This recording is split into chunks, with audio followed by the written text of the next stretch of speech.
Norris Thomas, once homeless here in Milwaukee, now a very successful man, and speaking back here in town at an event tonight for Capuchin Community Services and the Wisconsin African American Women's Center. And he's good enough to join us now for a few minutes to tell us a little bit about his message. Great to see you, Norris. Welcome home. Thank you so much. Well, tell us real quickly a little bit about your story, and then we'll get into what you're doing today.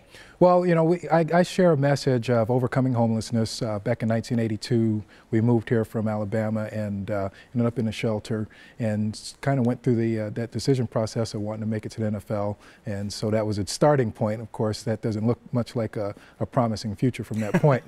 So went to South Division High School, University of Wisconsin lacrosse, and ended up getting a tryout with the New York Giants and played a couple of years in the Canadian Football League. And so now we travel the country and share that story and that message, but more so for tonight is about giving back to the House of Peace and the Capuchin community, honoring Booker Ashe for the help that he provided us that homeless night, December 7, 1982. What is it that you tell people was the difference? How you were able to chase that dream that you had, and a lot of that had to do with what you had inside, certainly. But what was the difference for you that allowed you to go out and chase that dream versus some others who maybe don't?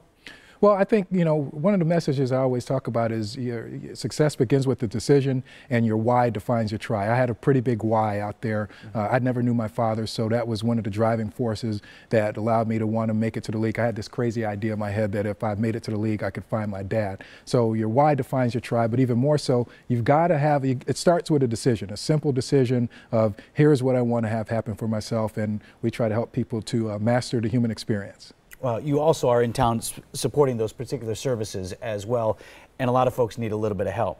Oh, absolutely. This is a great event. We created something called a Night of Mastery. We did one in Phoenix. I'm from Phoenix now, and we wanted to come back to Milwaukee, where basically it all began, and create and kind of take my message to people, as opposed to, because I speak to corporate America a lot, but typically those are private events. So this is an opportunity, to take the message out to the community, and also, most importantly, a great cause, the House of Peace and the Wisconsin African American Women's Center, where that's actually going to be, the event's going to be there tonight. Well, thanks so much for coming back and sharing that story with us here and in town. Great to see you. Absolutely. Thanks so much. And let's see if we can get some more people there tonight. There are still tickets available for tonight's event, the Wisconsin African American Women's Center on Valete Street. More information available online. We've got a link set up on our website right now. It's tmj4.com.